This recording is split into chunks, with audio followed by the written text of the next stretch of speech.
What's happening, everybody? We're back at DCA for a look at what's going on construction-wise at Marvel Land, and here's a view over the wall in front of the land formerly known as Bugs Land, and it's not much different other than you can see they put a plastic bag over that pile of dirt. But here we go. Here's a difference. I don't know if you noticed this. It took me a minute to realize it, but they've taken out some trees, you guys. There are some trees missing from this view, from this scene. And I don't know if the reason why I noticed this is because we had to take this video from a little bit of a different perspective than we normally do because of Festival of Holidays booths. There's a cleaner view through Bugs Land and into Mission Breakout. Here's a look at how it looked the last time we took video of this area. And you can't really see it here. But you could just toggle back and forth and you'll notice that there's some trees missing behind the Tough to Be a Bug building there. Those trees have been removed. But there are others as well. And we'll see that later on when we get on the Pixar Pal Around, which let's do that now. Here's the Pixar Pal Around, and we're looking in again at the Tough to Be a Bug Theater.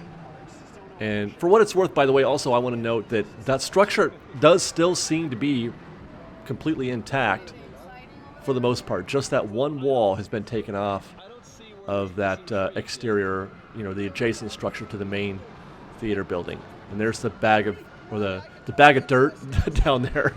But as we kind of zoom in a little bit, we can see that there are fewer trees than there used to be. But before we continue on that, we found some photos on Twitter, some over-the-wall photos of Bugs Land, and I wanted to share those guys with you now. Here's a shot. This is actually in the middle of the land almost. I don't know how they got this one, because if I'm not mistaken, isn't that the bathroom? So that means Fliks Flyers should be just to the right. It's that pile of rubble. That's Fliks Flyers. I think. Yeah, I'm pretty sure that's the bathroom. Which, yeah, that confirms Fliks Flyers is gone. Which, I mean, why am I surprised? I don't know, because it's supposed to be gone, right?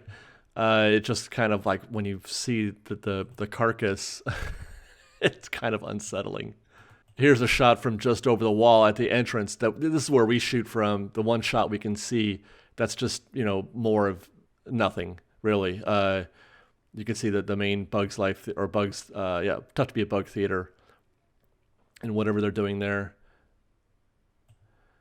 And then finally, I'm not sure, to be honest, where this is taken from. Those vines, I think, exist. Those are vines down there on the ground, obviously, destroyed Bugs Land, but I don't know. They're everywhere as far as I know, so it's tough to be sure where that's from. There's no real visual perspective, but again, it's the carcass of what was once Bugs Land. But let's continue on our Pixar Pal Around tour. And what we're looking for is trees. And you can see right away that there aren't very many here. Here's a shot from last week, or I should say the last time we shot from the Pixar Pal Around, and you can kind of see use that building right here as a reference and look at the trees there relative to what we're seeing, you know, today, and start looking to your right, and you can see how things have kind of thinned out. Not all the trees are gone, but some of them are.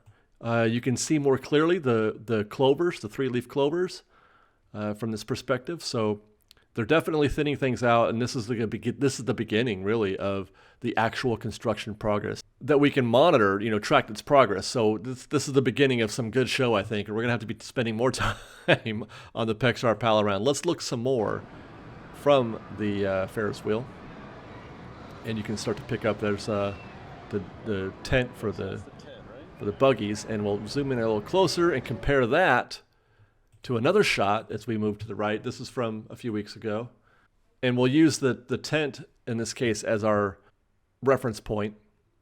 So there's a tent very well surrounded by trees. And you can see, again, more room underneath those the clovers. You can see more of the clovers and more of the ground, actually, right around the tent area. Fascinating. This is almost like dirt. It's almost like dirt updates. It's the lack of tree updates. Oh my gosh.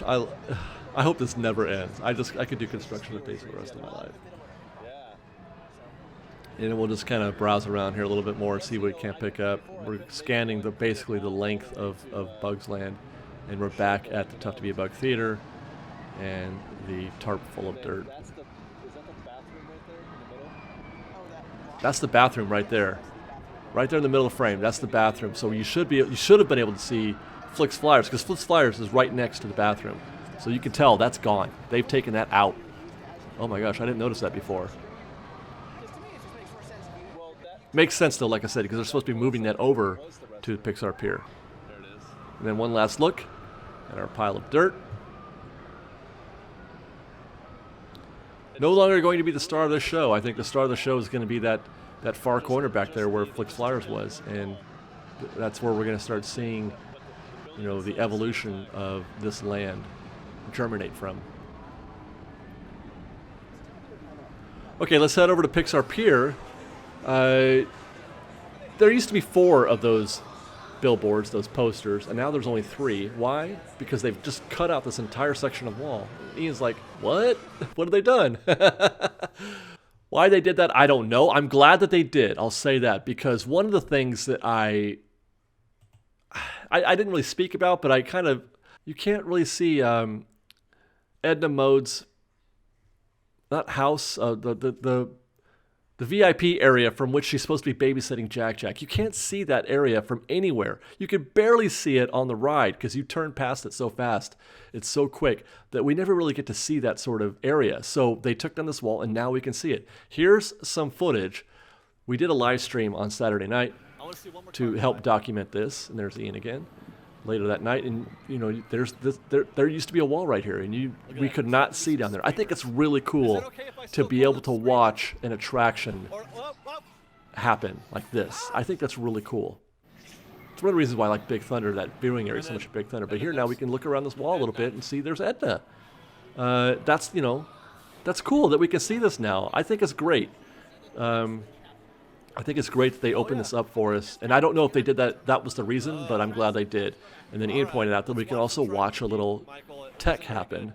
That's a track switch, because they have 2 tracks or 2 loading areas, right and left. So the right car goes down, and then when it's done, the track will shift. And now the left side can board. Or the other side. I don't remember which I said. All right, let's head over to Disneyland. This is through the wall and Tropical Hideaway. And although it's a pretty decent view, we didn't really get to see much because this place was a beehive of constructionizing on the day of the time of our visit. There were so many construction guys in there. They're really trying to crank this thing out to get it done. It's supposed to be done by the end of the year, so we've got 3 weeks. Disney, we got 3 weeks to handle this. So we're just trying to browse around a little bit, but all I can see is construction workers and construction equipment. Those guys are having a very serious debate about how to build Tropical Hideaway.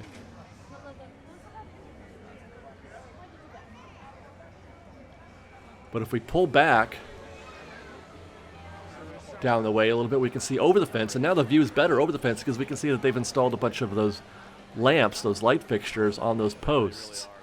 And that's pretty cool. And I've heard also that they have installed tiki torches. You can see tiki torches. Maybe that's what's under the bag right now. Those things that are wrapped up. Could be those things. I'm not sure. But tiki torches have been installed also. So we are starting to see some real viewable, visible progress here at Tropical Hideaway. Now, while on the Mark Twain doing my Star Wars Land update, I found this, and I don't know what's going on here, probably more, path stuff, but I asked the question to myself, did they trim, was she dabbing just now? Did they trim part of that planter? So here's a shot from a while back, and it does look like it definitely extended. Now, the question is did they cut it? Or is it just under construction walls? And when it comes back, when they take those construction walls down, will that section of of the planter area be gone or still be there. Here's where it is now. And I have to say, it doesn't look good for the tip of that planter, because if they were keeping it, the rockwork, the bricks would still be there. I would say this right here, this is the line at which I would draw where they've cropped it off. So anything to the right of that is probably going to be removed. And again, what are we losing? I don't know, but I think this is an improvement in terms of congestion. I have to agree with this move, if that's what they're doing. Over in Fantasyland, in the department of totally shocking and unexpected, Disney put a ring on it. They put a ring on the Red Rose Tavern, formerly the Village House. We've been complaining about the temporary sign that they've had out here for almost 2 years. But there you go. They have put in a new informal sign, and they've also done the same thing up here as we walk towards the actual restaurant proper. They put in a permanent Red Rose Tavern sign here. And they have taken out, there used to be murals, Pinocchio-themed murals right here. They've taken those out and put in just basically a window, which is okay. And then everything else inside, the inside already had been rethemed to Beauty and the Beast, and that has all remained. They haven't done anything new or different in that department. But yeah, we finally have got some official-looking signs for Red Rose Tavern. Congratulations, Red Rose. I'm really bummed though that I wasn't invited to the wedding. But you know, we're happy for you. We're happy. Many happy returns. I will miss the Village House though. Now, Disney, what are you gonna do about this? Okay, over to downtown Disney, and that is Wetzel's Pretzels. By the way, I didn't even notice this when we were down there. Napolini's open now, so that's done. So hopefully Wetzel's isn't far behind. But there's Wetzel's. It looks like it's getting some progress. We're starting to see some facade work done there, and definite work happening over here at Black Tap and Ballast Point. I'm not sure which is which in terms of the upper area, if they're sharing that or not. But they're covering it more, and there's definitely construction happening in there. Here's another view. I was hoping to maybe see what's behind that tarp, but there's not much. It's just that counter area that we're seeing, really. Over at Monorail, we saw this area under a much bigger construction wall. That wall has been reduced down to just that area now, which suggests that this wasn't a major thing. And I saw on the ground, I don't know if you can see it here, but there was dust. You can see where they had been working. This is the lot, you guys, that we did 2 weeks ago, where this was all behind a fence 2 weeks ago. This is all behind a fence, and they've since taken the fence down, and people are parking there again, which I don't know what that means. I don't know what that means at all, but there you go. What once wasn't parking is now parking. Whatever, I don't know. Here's a long shot from that's the parking structure, the new Clio parking structure, and nothing happening here. That's the other side of the fence. No work, no movement there. Here's another view on the ground on Magic Way of the pedestrian access area, and over the wall a little bit. There was a lot of construction happening. Hardly ever do we hear or see construction happen at this time of the day on a Saturday, but they were definitely working on it. Which brings me to an interesting topic, which I will cover in just a minute, while we take a look at this shot from the top of Mickey and Friends. And again, really what we're waiting for here is for them to start the final level of the parking structure to meet where we are now, height-wise. But this is super close to where we're at, and it does look like they're kind of getting ready to put on the roof, as it were, the top, the lid on this parking structure. And as always, I like to give you guys a little bit of reference. Like I said, we're super close to that rebar right there. So here's a pan to the left to show you, look, that is where, here's where we are, and it's just amazing how close it is. Okay, so last week we talked about the rumor that we had heard about how they were going to set up bag check. And this view that we're looking at here that I've had it confirmed by a second person now that this is in fact the bottom floor, the ground floor is in fact going to be. Again, this is just two people have said the same thing, that the bottom floor is going to be for bag check, almost exclusively, and to a greater degree than I had thought originally.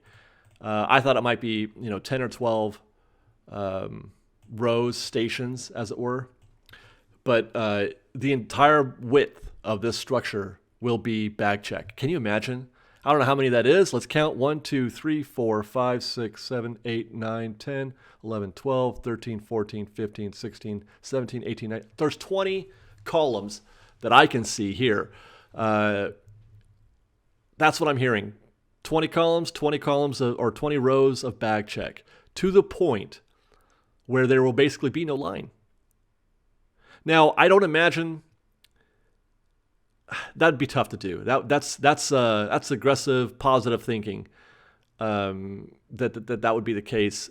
Obviously, there are going to be times of the day when they're not going to man all 20 of those stations, but it has the potential for 20 stations of bag check, I guess, is what we're saying. So that again leads me to wonder if that is true. If this is being designed to eliminate long queues for bag check, because I'll tell you this, people hate bag check. I understand, like we all understand with our brains why it's needed. People hate it. They just want to get in the park, and there's no worse way, in my opinion, to start a day than to have to go through that bag check process. It's just, especially if it's not efficient. An inefficient bag check, if you're going to do that, if you're going to check our bags, please try to do it efficiently if you can.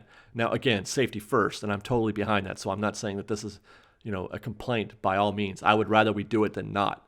But I just know that people, you want to set people up for a positive, enjoyable day, and you don't want to start the day off negatively with a bad experience at bag check. So having said all that, I applaud their efforts.